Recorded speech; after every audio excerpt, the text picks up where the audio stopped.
Me gusta que toques este tema y no sé cuánto llevaremos de podcast, pero no bueno, te quiero, preocupes. para la gente que me conoce, van a escuchar lo que ha pasado durante este último año y medio, que quiero contarlo y es muy importante. Los profesionales que siempre han dicho, yo tengo depresión, siempre, Sabes que era una tontería. sí, pero es una enfermedad y es real. Y tú eres consciente que lo estás viviendo, pero no sabes salir. Y recuerdo pedirle al árbitro, toilet, toilet, que no me salía en toilet en inglés, decía, toilet, toilet. Me piré rápido y en ese momento se me caían lágrimas de la tensión. En el baño decía, no puede ser, no puede ser. En ese momento sí que mi cabeza se había proyectado en que iba a ganar el partido. Aquí hago un inciso, veo que tu primer Challenger se lo ganaste a Alcaraz, a Carlos Alcaraz en la final. Que tenía unos destellos de nivel impresionantes. La gente me silbaba. Con lo que amo yo jugar aquí, Madrid, Barcelona, lo que yo he vivido aquí. Y no soy capaz. Y no soy capaz, no puedo. Acudo a un psiquiatra, ya esto no saben ni mis hermanos, solo mis padres. Pues lo Pero bueno, se van a enterar ahora. me alegro que se entere también la gente, porque así luego si alguno dice, Zapata, ¿qué le pasa? Pues eso.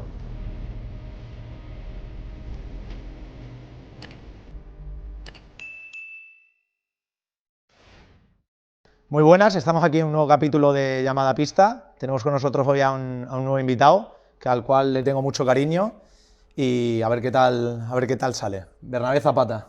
¿Qué tal, Carlos? Buenas ¿Qué tal, tardes. Bernabé? ¿Cómo Muy va? bien, muy bien. La verdad es que bien, muy contento de estar aquí contigo y de tener una buena charla y de que la gente un poco pueda conocerme un poquito más, la gente que me conoce y la gente que no me conoce, pues conocerme también. Muy bien, primero de todo, ¿dónde estamos, Bernabé? Pues mira, estamos en el Sporting Club de Tenis, que es el club donde yo empecé a jugar al tenis desde pequeñito.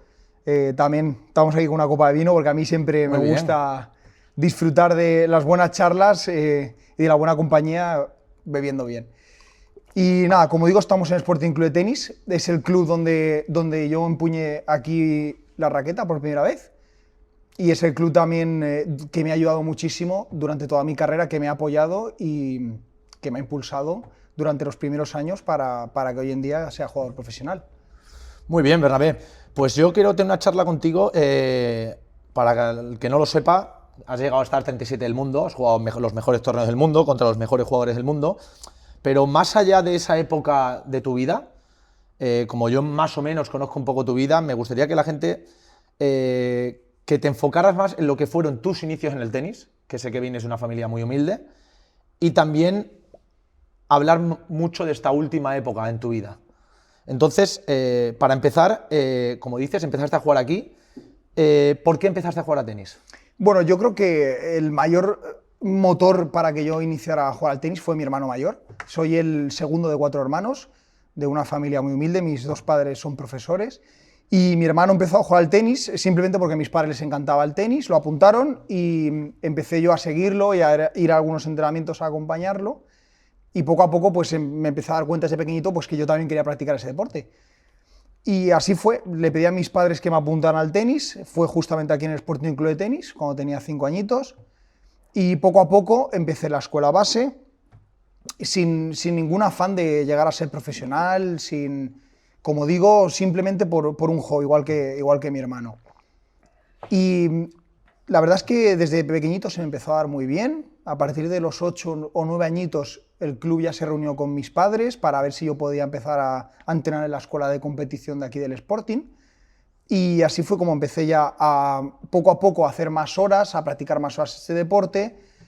Y Perdona un momento, Sí. ¿alguien te incitaba a hacer más horas o tú mismo las demandabas? yo mismo consideraba que es una cosa que me apasionaba muchísimo y yo es verdad que a nivel escolar, ya desde pequeñito, una persona que no me gustaba mucho ir al colegio, no disfrutaba mucho, con lo cual era una vía de escape y como digo, pues me gustaba muchísimo hacer bastantes horas. Así que así fue como poco a poco empecé a hacer más horas y entré en la escuela de competición.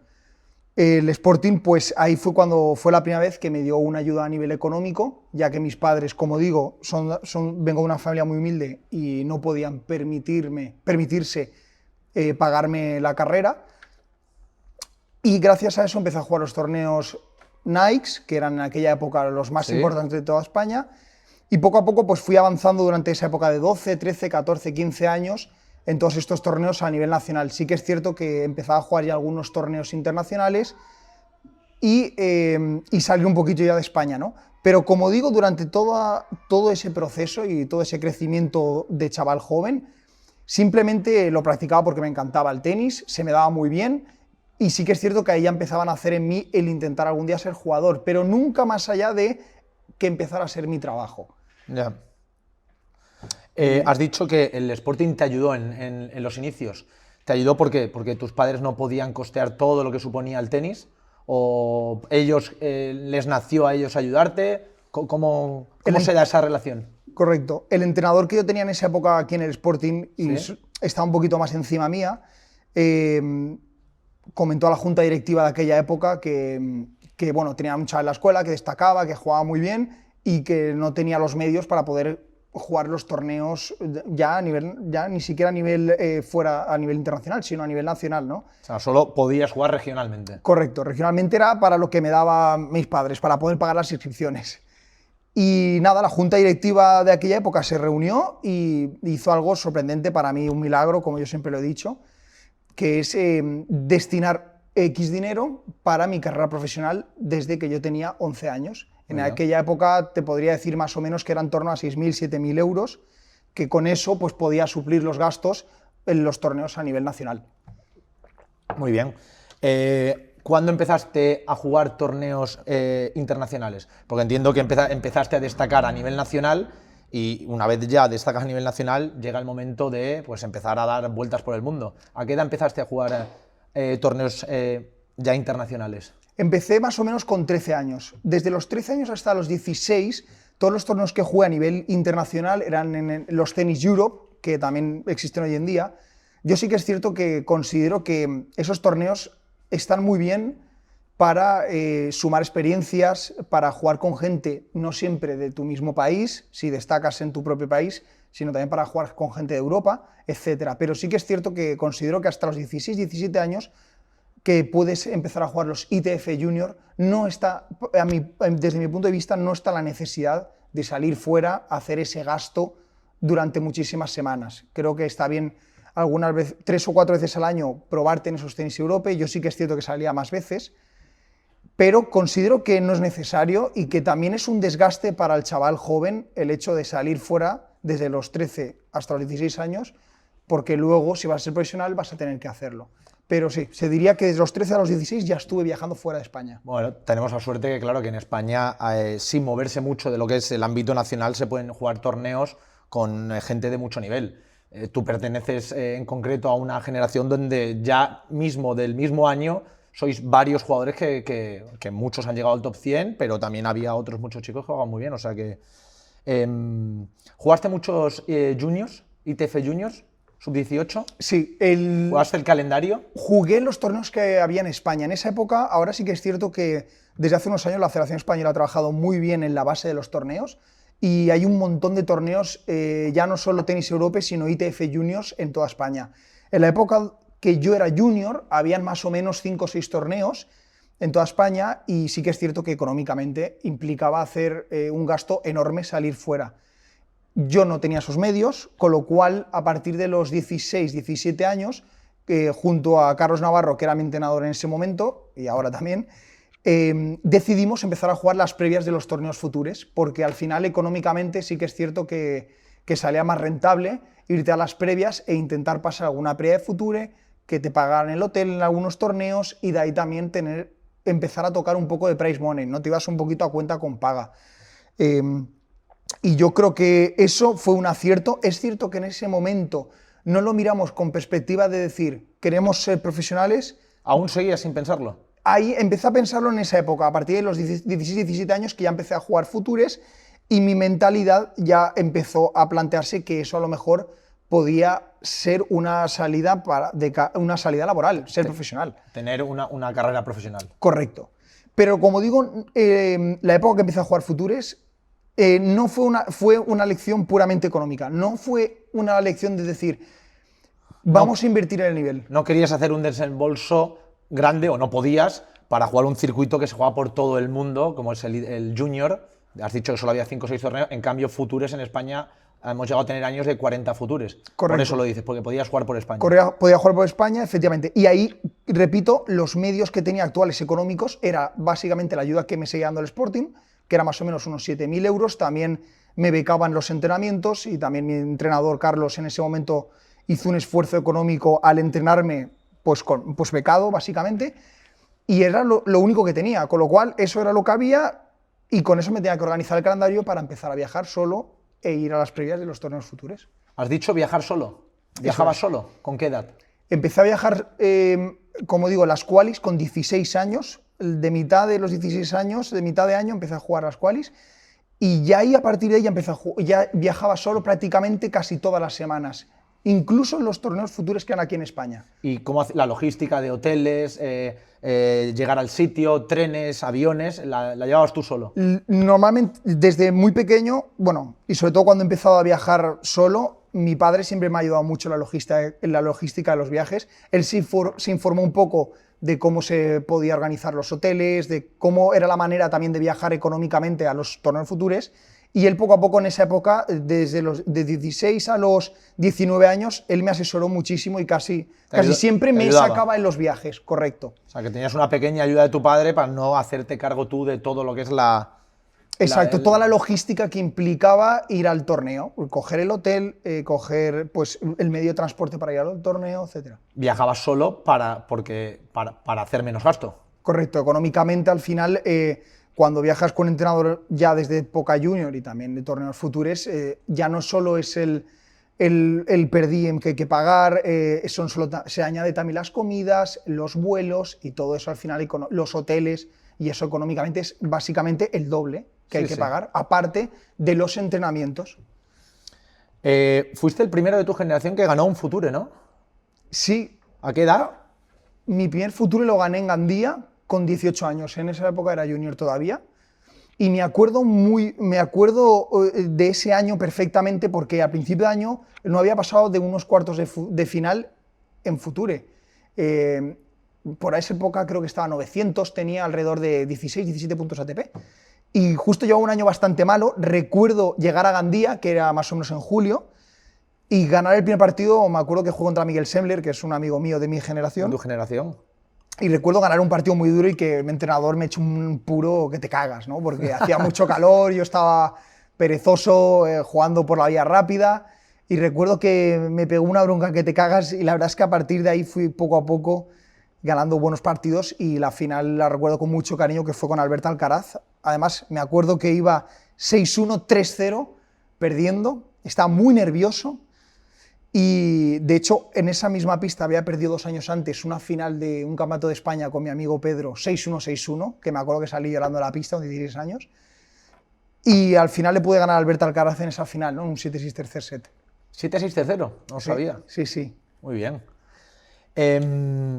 Ese mismo año, ¿puede ser que hicieras final del Campeonato de Europa Junior? Correcto. Justo esa semana, durante el torneo, me llamó de la Federación Española, que Jaume se había dado de baja. En principio Jaume Munar.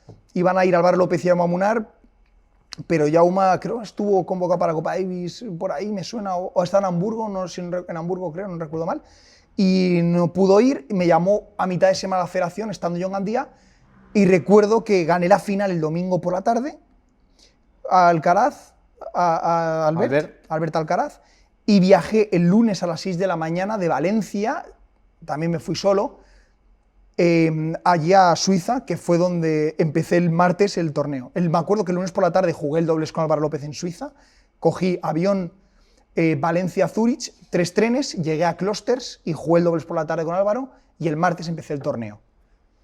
Muy bien, y ahí le pones cierre a tu etapa junior, ¿no? Más o menos, en el final del Campeonato de Europa, y ya empieza un poco lo que es, ya se acaba la época junior y empiezas a viajar ya, entiendo, claro, te quieres dedicar al tenis, ya más o menos estás encauzado, pero claro, ahí ya es viajar por todo el mundo. Correcto, ahí se puede decir que acaba la primera etapa de mi carrera, por llamarlo de una manera, que se cierra. ¿Cómo encaras esta etapa? ¿Tenías económicamente solvente para poder encararla?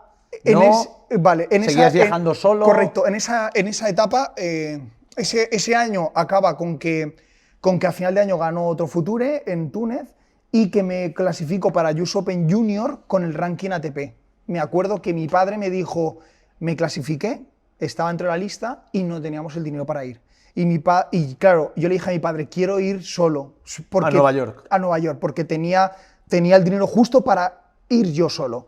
O sea, pero digamos, ibas un poco al día. Al día, vivía al día. Yo en ese momento no era consciente, eso siempre lo ha trabajado muy bien mi padre conmigo, y eso es una suerte, que yo nunca he sido consciente del dinero que tenía para viajar.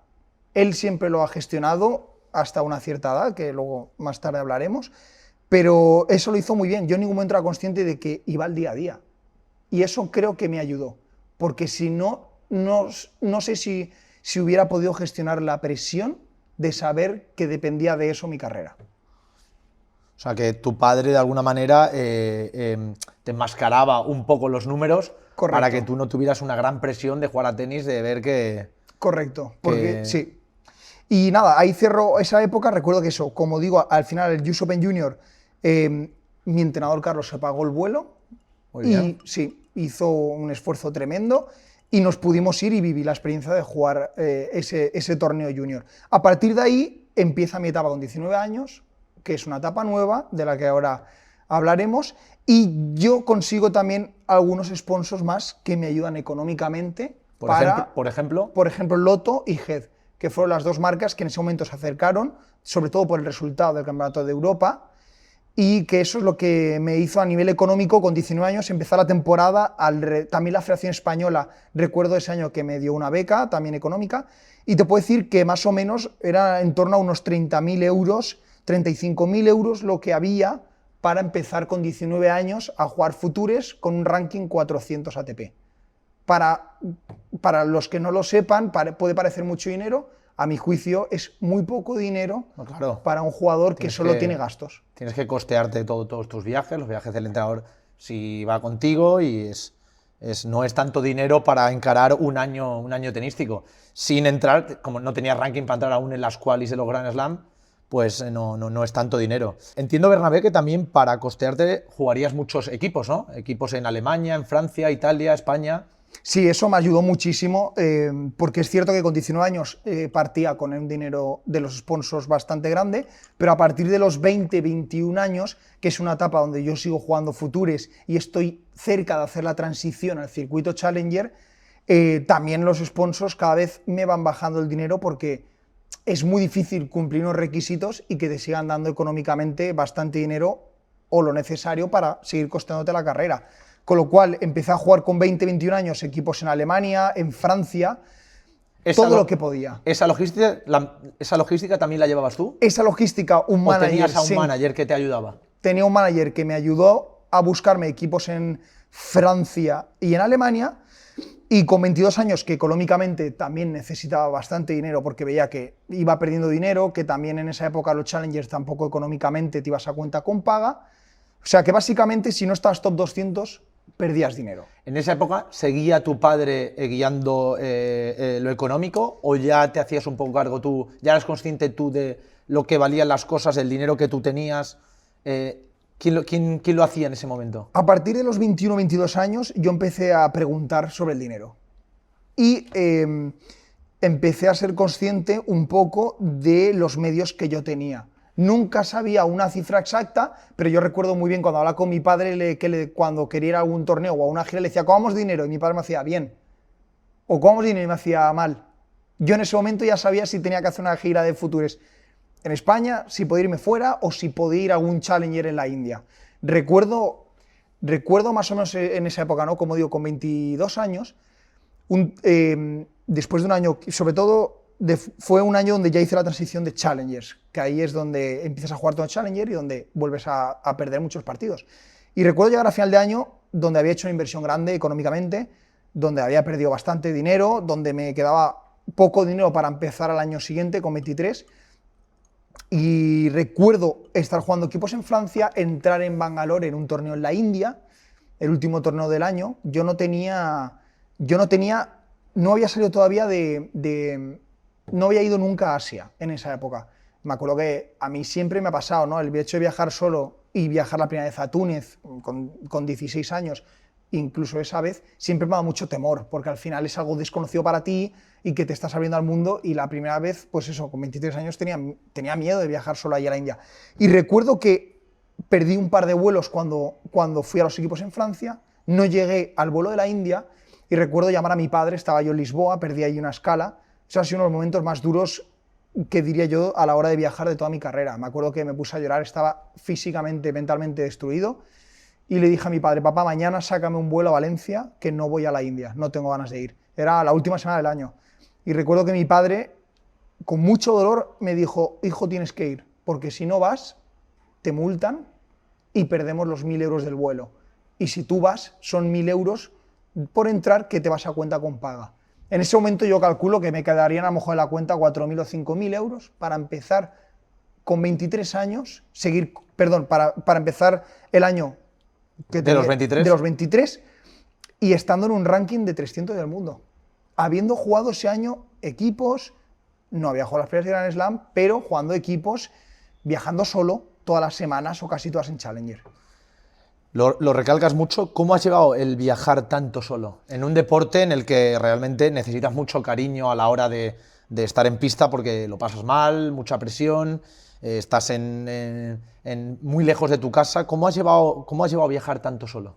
Bueno, la verdad es que los primeros años fue muy duro y muy difícil. Te diría que hasta los 19, 20 años yo siempre he sentido una soledad tremenda. Cuando viajaba, los torneos, en los hoteles, recuerdo perfectamente muchas noches que me costaba mucho dormir, tenía que lidiar con eso, más luego lo que implicaba jugar al día siguiente un partido, ¿no? Pero sobre todo me sentía muy solo. Fue una etapa muy dura, de mucho sufrimiento, y también, ya no solo eso, sino las derrotas las vives solo y las victorias también las vives solo. Y sí que es cierto que gracias a Dios yo soy cristiano y gracias a Dios, pues hostia, Dios me fue curando mucho en esa soledad hasta el día de hoy y madurando hasta el día de hoy que bueno, sobre todo hasta los 22, 23, que esa situación se cambió y empecé un poco ya a gestionarlo mejor. Pero sí que es cierto que con mucho sufrimiento y no es lo ideal. Yo no considero que sea lo ideal para un chaval que está en crecimiento o incluso para un chaval que quiere ser profesional. No, a ti no te quedó otra. No me quedó Claro. otra opción. Yo sabía que esa era la única opción para ser tenista, si no, no había otra. ¿En esos momentos de soledad pensaste en dejarlo en algún momento? Sí, yo creo que sobre todo lo pensaba cuando me llegaban los malos resultados. Sí que es cierto que nunca pasó por mi cabeza el decir, mañana no vuelvo a jugar al tenis, pero sí que es cierto que durante la época, sobre todo de Futures e incluso de Challenger, cuando veías que el nivel costaba que mejorara, el decir me siento que estoy estancado y veo que a lo mejor pues no es esto y que al final yo necesito buscarme la vida de otra manera porque yo tampoco tenía ninguna carrera. Entonces, estamos ya, Bernabé, en el año 23, ya estás un poco asentado en el circuito Challenger y ese año has hecho ya la transición Future Challenger. ¿Cómo sigue ese año, con 23 años que ya estás asentado en el circuito Challenger? Pues ese año empecé el año 280 más o menos, en enero. Sí que es cierto que la segunda semana del año hice unas semifinales en Tailandia, que perdí con Marcel Granollers, me acuerdo que él estaba volviendo al top 100 individual. Y recuerdo que desde esa semifinal hasta mayo no gané ningún partido. Creo que eso lo pueden mirar en el Activity. Sale seguro. Te diría que además viajé muchísimo a todos los challenges donde entraba. Entraba en Milán, entraba en Chennai, luego me fui a México 2 semanas. Y llegó un momento en mayo donde yo aparecí en la previa de un Challenger en Roma, porque había caído un poquito en el ranking, estaba ya a 290, y recuerdo perfectamente que en ese momento mi padre me llamó, yo recuerdo pasar la previa del Challenger, perdí en primera con Juan Ignacio Londero, aún me acuerdo, y cuando volví a casa me dijo mi padre, la semana siguiente era la semana de la quali de Roland Garros, yo estaba a 290, todavía no entraba, y habían 2 ATPs 250, que era Ginebra y otro que hay y Lyon, que siempre cierran un poquito más flojos. Al ser la quali Grand Slam. Y recuerdo a mi padre llegar a Valencia y me dijo, hijo, estamos planteándonos pedir un préstamo al banco de 7.000 euros para que puedas seguir jugando. Yo en ese momento supe que en la cuenta me quedaba 1.500 euros. Y estaba a 290 del mundo, jugando el circuito Challenger. Sí que es cierto que no había llegado todavía verano para jugar equipos, pero bueno, que estaba pelado de pasta. ¿Cómo encaras el irte a un torneo sabiendo que...? Yo roto, recuerdo perfectamente estar comiendo en mi casa, después de que me lo dijera mi padre estaba trabajando, Yo llegué a entrenar, estaba comiendo yo solo en el comedor, me eché a llorar y entonces le dije a mi padre, le escribí un WhatsApp, me acuerdo perfectamente, y le dije, si tienes que pedir un préstamo al banco, yo me dejo el tenis. Lo tenía clarísimo. Creo que fue la única vez en mi vida, bueno, después de los momentos que ya hablaremos ahora más tarde, pero fue la primera vez que me planteé decir, no sigo con esto. Esto supera más, no, el esfuerzo no vale la pena, hipotecar a mi familia. Y así fue. Y curiosamente, gracias a Dios, la semana siguiente jugué la previa de Ginebra. Donde coincidí contigo, lo recuerdo perfectamente. Correcto, ahí estabas tú con Pablo en esa época y me acuerdo que Pablo jugó la quali también. Sí. Si no recuerdo mal. Sí. Y pasé la quali y gané mi primer partido de ATP, a Florian Mayer. Y ahí cogí 6.000 euros y recargué y eso me ayudó a aguantar todo el verano. Que ya te entró lo de los equipos, jugaste equipos y te entró. Correcto. Estamos hablando año 2018, si no recuerdo mal. Sí, efectivamente. Y ya, ¿cómo Ya vas escalando en el ranking? Y a partir de ahí, ese año acabé ya 260. Más tranquilo, entiendo, Más tranquilo. mentalmente. Sí, mentalmente. Me acuerdo ese año que me jugué toda la liga de equipos en Francia en noviembre, las 2 semanas. En tus vacaciones, En para mis que vacaciones, lo entienda la sí. gente. Normalmente siempre aprovechamos los jugadores y acabamos, bueno, noviembre. Sí, noviembre es para descansar y diciembre, pretemporada, y te vas y viajas a Australia o a los siguientes torneos. Yo recuerdo pegarme en Francia las 2 semanas de equipos me acuerdo que me pagaron, creo que eran 5 partidos, 15.000 euros en esa época por todos los partidos y con eso era el sustento para empezar el año.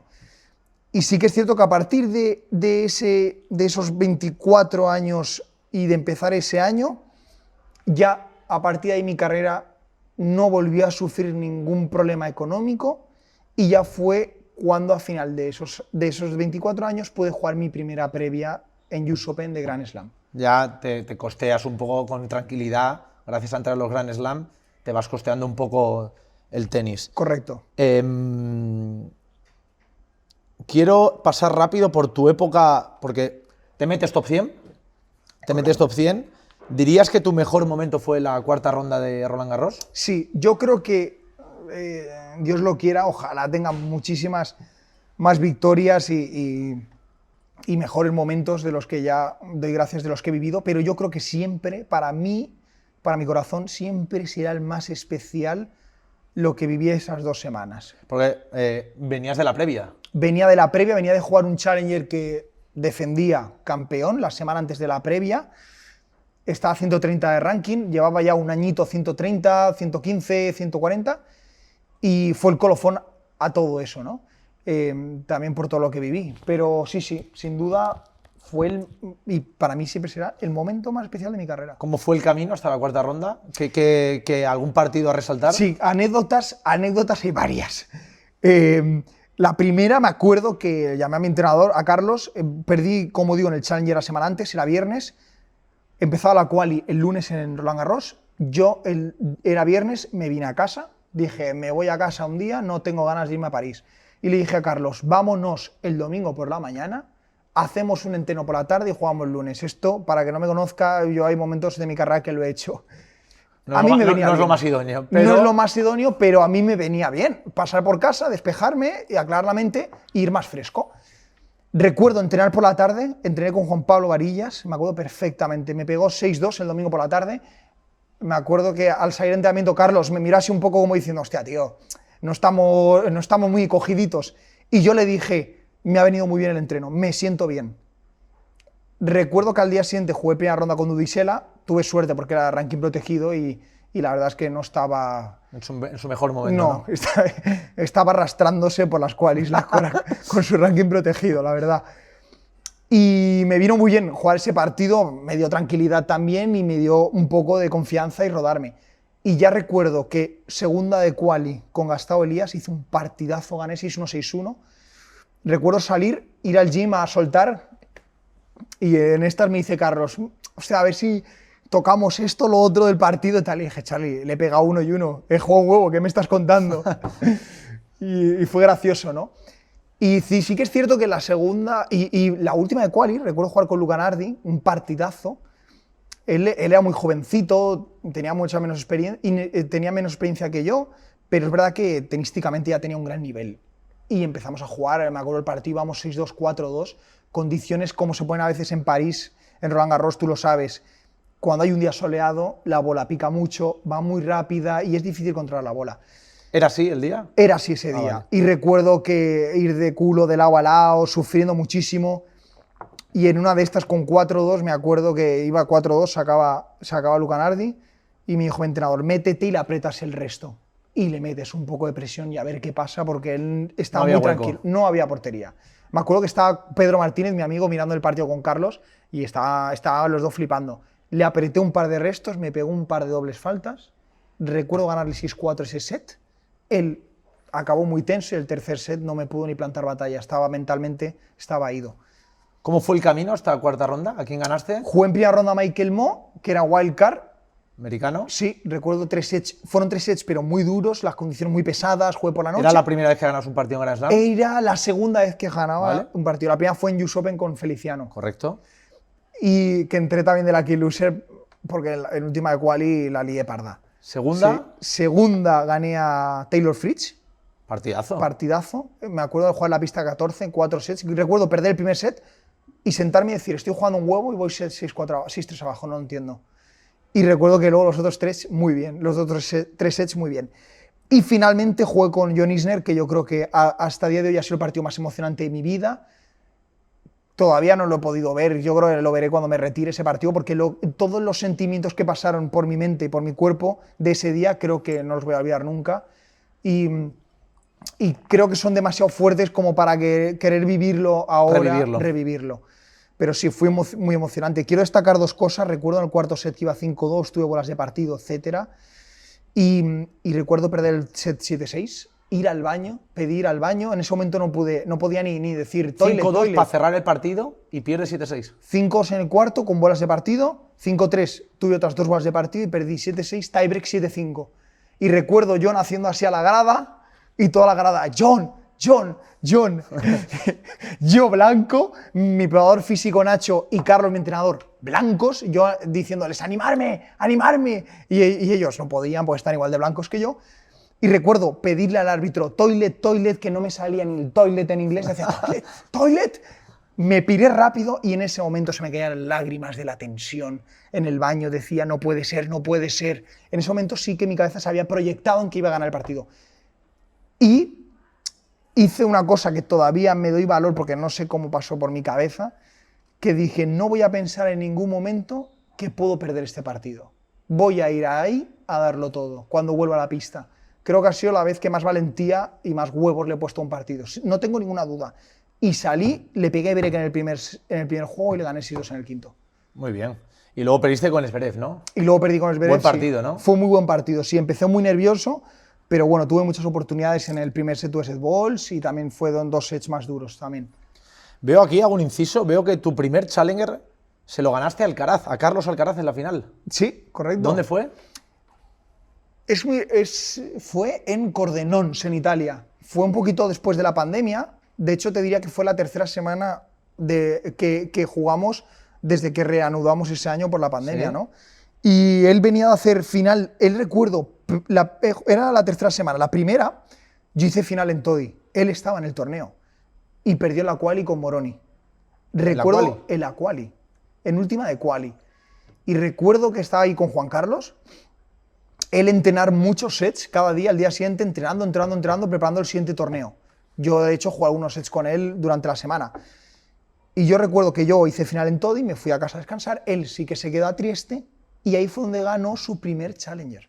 Él le dio un wildcard y el tío se ganó su primer Challenger ahí, repito, había perdido en quali con Moroni la semana anterior. Era una mejora constante. Y la semana siguiente hizo final conmigo y gané ahí mi primer Challenger yo. Fue un partidazo muy bueno, la verdad. Ya recuerdo que tenía unos destellos de nivel impresionantes. Vuelvo a lo de los Roland Garros. ¿Tu familia fue a verte como premio? ¿Fue allí a la cuarta ronda a verte allí? Sí, la verdad es que fue muy especial porque mis padres conmigo nunca han viajado, primero porque son profesores y les exige mucho tiempo el trabajo. Y lo segundo, porque económicamente también es un desembolso que no puedo... pero ahí ganaste unos eurillos. Sí, ahí gané leña, por eso vinieron, si no. Entonces, en primera ronda recuerdo que pudieron venir a verme con Michael Mo y ya fue un regalo. Recuerdo jugar el domingo por la tarde porque en Roland Garros, ahora ya en todos los Grand Slam, lo hacen por el ticketing que se empieza el domingo. Pero antiguamente solo era Roland Garros y recuerdo jugar con Michael el domingo y el lunes por la mañana a las 6 mis padres volver a Valencia y recuerdo el domingo de Zverev, que ahí pude traer a toda mi familia, a mis hermanos, fue Entiendo que una ilusión para terrible, mí, ¿no? Para mí impresionante, y yo considero que mis hermanos también y mis padres lo vivieron así, pero para mí fue un regalo poder traer a mi familia lo primero a París, más allá del tenis, que pudiéramos estar todos juntos en París y luego vivir lo que vivimos. Y luego lo celebramos en César París, en una cena todos juntos, ¿no? ¿Un caprichito? Un caprichito, sí. Ahí yo ya estaba descubriendo los vinos y los placeres. Y recuerdo beber un Margot con mi preparador físico, con Nacho. Recuerdo en la cena pedir varias botellas de vino, pero de batalla. Y luego ya se fueron todos a descansar y ya pedimos un Margot. Bueno, perdón, inciso. Recuerdo mi padre, el domingo ese he jugado con Zverev, cuando entraron al hotel toda mi familia, yo acababa de desayunar. Y recuerdo mi padre decirme, pero todo esto por lo que hemos sufrido por el tema económico, ¿no? Claro, después de haber sufrido tanto, no tener, de verse con el agua al cuello, a verte en Roland Garros cuarta ronda con Zverev. Correcto. Y recuerdo más era el prize money, que en esa época eran 230.000 euros, menos luego las tasas. Recuerdo cuando entró mi padre al hotel con mi familia, mi padre me da un abrazo y me dice, no me creo que estemos aquí otra vez. Eso es lo primero. Y lo segundo que recuerdo que me dijo mi padre, he visto que de loto tenemos 5.000 euros de bonus. y yo me sale la risotada y le digo, papá, tranquilo, que tengo... me estoy jugando 60.000 hoy. Exacto, no más. Pero en ese momento no sé cómo salían los bonus, no sé el premio, y le dije, tranquilo, papá, si hoy en las mangas tengo 10.000 chapas, ¿sabes?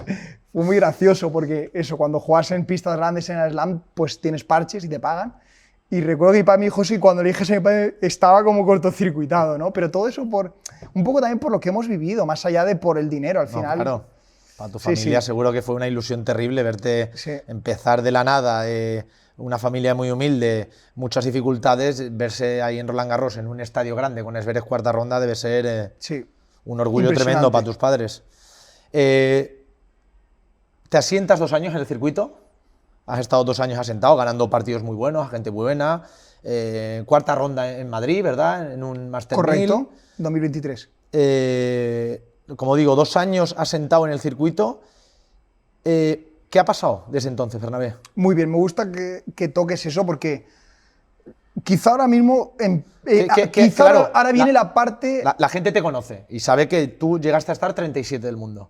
¿A día de hoy qué ranking estás? Ahora estoy 315, más o menos. No has tenido ninguna lesión importante física. Correcto. ¿Qué hay detrás de este bajón? ¿A qué lo achacas tú? Muy bien, me gusta que toques este tema y no sé cuánto llevaremos de podcast, pero bueno, para la gente que me conoce, van a escuchar lo que ha pasado durante este último año y medio, que quiero contarlo y es muy importante. Y claro, es está muy bien que la gente lo sepa. Jugador. Y yo creo que es la parte importante, ¿no? de mi carrera hasta el día de hoy. 2023, a mitad de año, yo llego a mi mejor ranking de mi carrera, llego a estar 37 del mundo, llego a tener económicamente una solvencia muy grande, algo que yo no me esperaba, como digo, 37 del mundo y más allá del ranking, a vivir experiencias que yo jamás había imaginado, y todo eso inconscientemente me va metiendo en un bucle de funcionar ya no solo por ambición y por ganas por tener el motor ese y ese hambre, empiezo a funcionar de manera automática, un poco, quiero decir, ir al torneo, jugarlo, viajar, irme a mi casa. No tener esa ambición de querer ser el mejor jugador, de querer mejorar, ya había vivido esas experiencias y también había vivido lo que era tocar lo bueno y también lo que era sufrir las derrotas en torneos importantes. A partir de ese momento, yo creo que diría que empezaría a mitad de 2023, donde yo empiezo a encadenar una serie de derrotas, sigo muy bien de ranking, pero empieza a darme un poco de igual el ranking, ya deja de importarme un poco, que eso siempre ha sido importante, ¿no? Sobre todo que el ranking deja de importarme estar en los torneos, deja de importarme el dinero, y empiezo a desmotivarme muchísimo. Empieza a serme muy duro para mí viajar, algo que siempre se me ha hecho duro, pero nunca ha sido una losa para mí.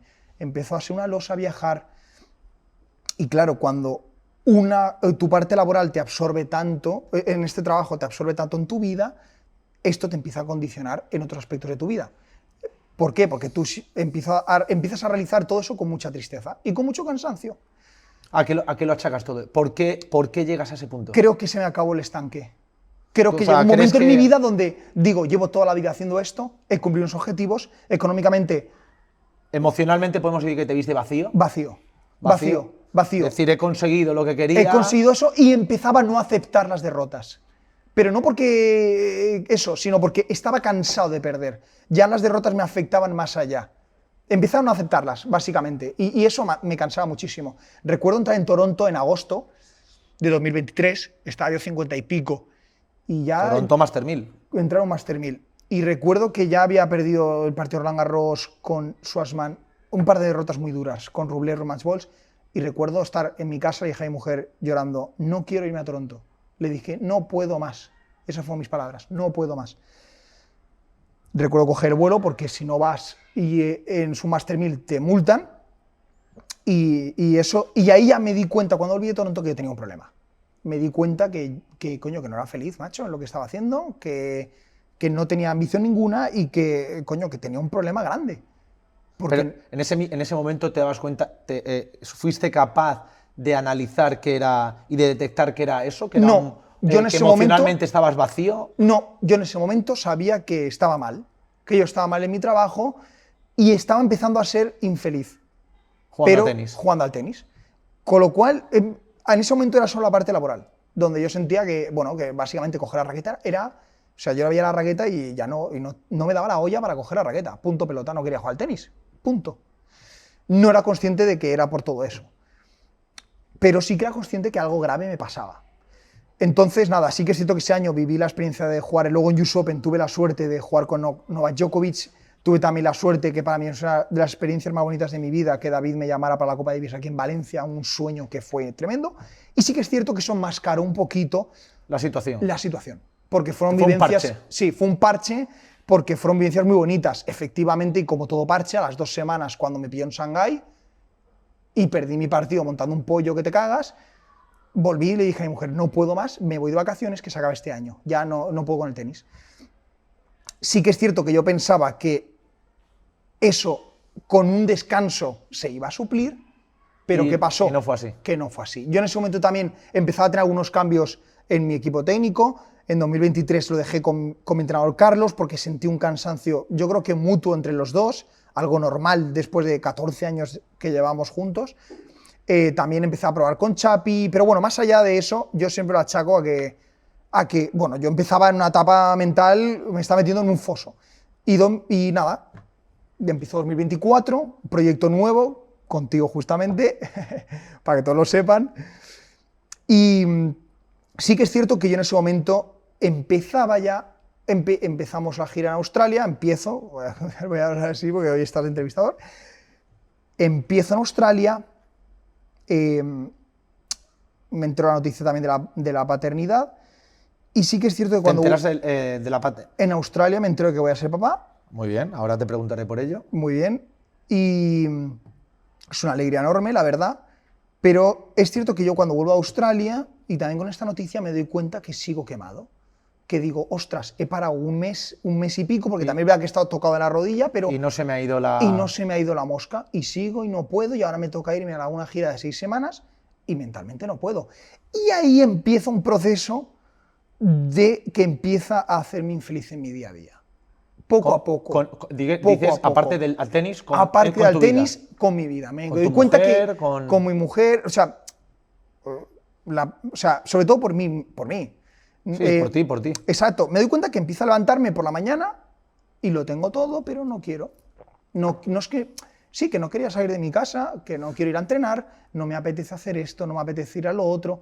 Y poco a poco me empecé a meter en un estado que ¿Depresivo? ha sido una depresión, lo digo en mayúsculas, algo que para mí, bueno, luego un poco más hablaré de eso, ¿no? Pero no quiero pararme por el proceso. Pero yo en ese momento no era consciente de que era eso. Simplemente empieza a afectarme en todos los aspectos de mi vida y me meto en una muerte profunda, en un vacío existencial, literal. Solo que había veces que estaba más en el día a día, pero yo dejo de ser yo mismo también. Y pasa esa gira de Sudamérica y a partir de ahí vienen ya unos meses caóticos en mi vida. Unos meses donde mi equipo en ese momento intentaba ayudarme, mi mujer me intentaba ayudar, mi equipo en ese momento que eras tú, Samuel, Ribeiro, Nacho, intentan ayudarme con sus medios, pero yo considero que solo puede salir de ahí una misma persona, yo mismo, y yo lo sabía. Y yo no podía salir de ahí. Yo acudo a profesionales, empecé a trabajar con un psicólogo en el 2023 y veo que tampoco me está ayudando. Sí que es cierto que me ayudaba, pero veía que seguía igual. Y bueno, llegó un punto donde me di cuenta que o paraba de jugar al tenis otra vez, o por lo menos para ordenar mis ideas y mi vida. O no había manera de salir de ahí. Y así fue, ¿no? Así fue donde desde más o menos en marzo de 2024, donde yo ya, mi vida empieza a ser un show, donde empiezo a montar pollos en todos los torneos, donde los partidos para mí eran un auténtico horror, un drama, donde voy al Godó, recuerdo perfectamente eso, no podré encarar mi partido. Recuerdo que la gente, bueno, y no tengo rencor, la gente me silbaba. Y yo pensaba y decía, con lo que amo yo jugar aquí, Madrid, Barcelona, lo que yo he vivido aquí. Y no soy capaz. Y no soy capaz, no puedo. Algo por dentro no podía. Estaba en la pista que me quería echar a llorar. Estaba con depresión. Y lo único que me mantenía jugando era porque tenía ¿cómo es? Tío, que soy el sustento de mi familia. Ya. La palabra, perdón, o sea, ¿cómo es? La responsabilidad, que no me salía. Era lo único que me sostenía para seguir jugando, aunque no podía jugar. Es que en un deporte tan difícil como el tenis, no si puedes. Tienes todas, no puedes competir. No puedes. Tienes enfrente a un tío que está preparado, entrenado y que está con el cuchillo entre los dientes para matarte. Y así fue hasta julio, donde decidí parar. Y decidí que hasta que no naciera mi hijo, yo no iba a tocar la raqueta, y una vez naciera, vería en qué punto estoy y también refrescar mis ideas y ver un poquito qué es lo que en ese momento de mi vida necesitaba para volver a ordenar mi vida. Ya no solo la parte laboral, sino también ordenarme yo mis ideas porque no sabía qué me pasaba en la vida. Sí. Entiendo que ¿cómo te afecta la paternidad, el haber sido padre? Antes de eso quiero decirlo y lo digo abiertamente. Yo llego a un punto cuando paro, empiezo a ser consciente de todo lo que me ha pasado esos meses. En el momento que yo paro, me voy a alquilar un apartamento ahí en el Perelló que me encanta, donde mis padres, y eso siempre me lleva a mi infancia. Y yo ahí me doy cuenta de lo que he vivido, va mucho más allá de una simple tristeza, etc. Y en ese momento yo acudo a un profesional, que a día de hoy es amigo mío, acudo a un psiquiatra, ya esto no saben ni mis hermanos, solo mis padres. Pues lo que bueno, se van a enterar ahora. Me alegro que les entere también la gente, porque así luego si alguno dice, Zapata, ¿qué le pasa? Pues eso. Bueno, está bien que lo sepan. Acudo a un psiquiatra que en una hora me dio luz a todo lo que me había pasado, y me lo dijo abiertamente y muy tranquilo, y me dijo, lo que te pasa es normal. Al 90% de los tenistas profesionales les pasa. Yo siempre he pensado, los profesionales que siempre han dicho, yo tengo depresión, siempre... ¿Sabes que era una tontería? Sí, pero es una enfermedad, y es real. Y tú eres consciente de que lo estás viviendo, pero no sabes salir. Y yo siempre he pensado, digo, con todo lo que yo he pasado en mi carrera tenística, que yo no sepa salir de aquí, ¿cómo puede ser? Bueno, pero eso es la realidad. No es fácil. No es fácil, has vivido muchas emociones desde pequeño, el no saber si vas a llegar a final de mes o no, el mucho esfuerzo, y todo eso al final confluye en muchas emociones que paradójicamente, cuando ya has conseguido que tu vida sea estable, sí. Pues te hace que... Sí, llega ese momento donde lo tienes todo y se me acabó el estanque.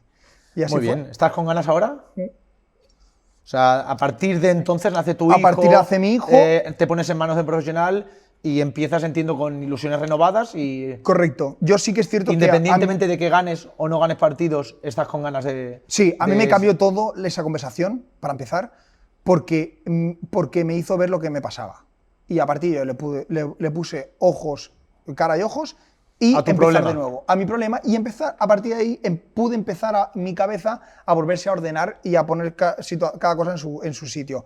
De equipo técnico empecé a ver qué era lo que necesitaba en ese momento, la paternidad, estar con mi mujer hasta que naciera mi hijo, que era lo más importante, y pues en mi día a día ir poco a poco dándome más cariño, y yo estoy valorando un poquito más todo lo que todo lo que gracias a Dios me ha dado el tenis, que es una vida de categoría. Y a partir de ahí nace mi hijo, empiezo poco a poco, sí que es cierto que al principio me cuesta porque, jolín, llevaba 2 meses parado, sobre todo que mentalmente no estaba con el cuchillo entre los dientes, todavía. Porque eso tiene su tiempo y porque llevaba un proceso y porque llevaba mucho tiempo que mi cabeza no se había sometido a ese trabajo, y eso es muy importante, a ese trabajo mental. Y sí que es cierto que, bueno, acabé el año jugando bastantes equipos porque económicamente me venía bien y empezar este año poco a poco con mucha ilusión, estoy con muchísimas ganas, la verdad.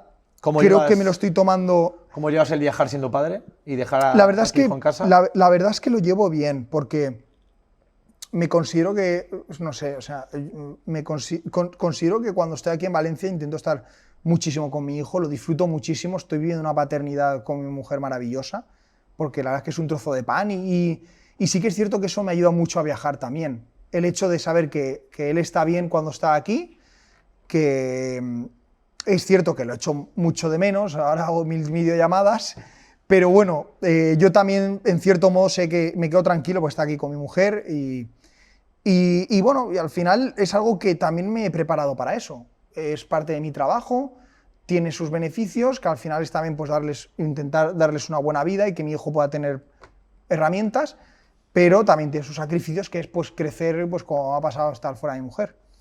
Bueno, pues me alegro mucho, Bernabé, que hayas encontrado el camino que tú crees que es el idóneo y sobre todo que tengas las ganas de volver a jugar a tenis. Ya como te digo, independientemente de ganes o no ganes partidos, si tú has encontrado ese camino de tener ganas de jugar, me parece que es lo más importante y luego ya los resultados serán los que te merezcas en función a lo que vayas haciendo. Te hace unas cuantas preguntas rápidas. Todo lo que quieras. Para terminar, ¿cuál es tu mejor golpe? ¿Cuál dirías que es tu mejor golpe en una pista de tenis? Yo te diría que es la derecha. ¿La derecha? Bueno, todo el mundo dice que es el revés. Yo diría que es el revés. Todo el mundo dice que es el revés. El revés paralelo. Bueno, está bien, no lo hubiera dicho. Creo que la derecha. ¿Qué hobbies tienes fuera del tenis? Me encanta hacer barbacoas, me enamora. Yo solo, me encanta, sobre todo en el Perelló, ¿no? Que está aquí 20 minutos de Valencia, me encanta en verano coger la leña de la gasolinera, cortarla, ahí con el machete, meterla en la barraqueta, abrir una botella de vino, abrir jamoncito y ponerme ahí con el fuego 2 horas y media. Me encanta, me relaja, me pongo a veces fumo en algunos momentos, hay mis cigarritos dominicanos que me gusta también, aunque para que se un poco que el deportista no puede beber ni fumar y todo este rollo. Bueno, en el descanso, momentos, ¿no? En el descanso, exacto. Y eso me estabiliza muchísimo. ¿Te ayuda? Me ayuda. A despejarte. Me ayuda a despejarme. En mi día a día me encanta ir a tomar el café a la China, que es fundamental en mi carrera. Lo llevo haciendo desde los 9 años. La China es un bareto que tengo bajo de casa de chinos y me encanta, ¿no? Voy todas las mañanas ahí a hacerme mi café antes de entrenar. Me encanta tomarme una buena botella de vino. Me gusta mucho la comida, ir a buenos restaurantes y eso, y abrir buenos vinos, la verdad. Muy bien. ¿Tu mejor amigo en el mundo del tenis? Pedro Martínez, sin duda. ¿Sí? ¿Qué podrías decir de él?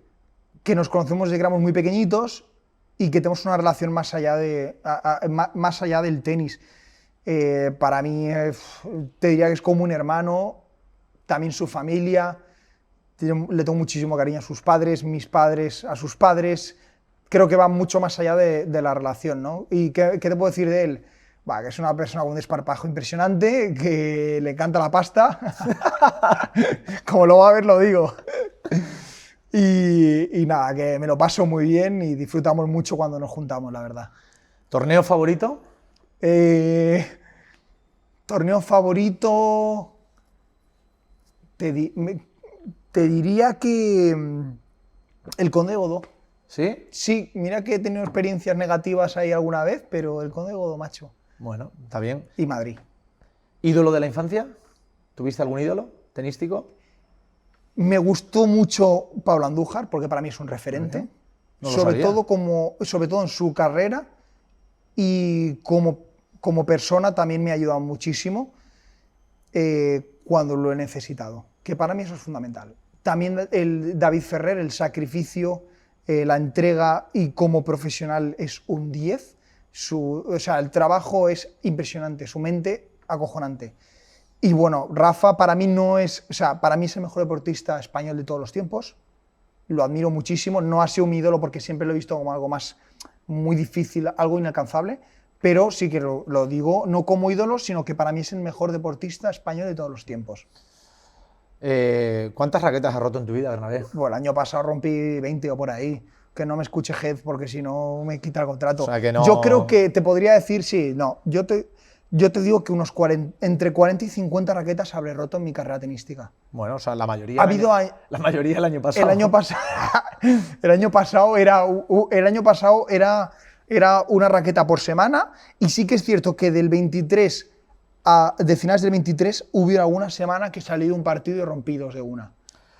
¿Tu momento más feliz en una pista de tenis, aunque creo que lo has dicho antes? Mi momento más feliz cuando gané a John Isner, sin duda. Ahí me tiré al suelo, creo que no era consciente de lo que había hecho, y a lágrima tendida, Muy sin bien. duda.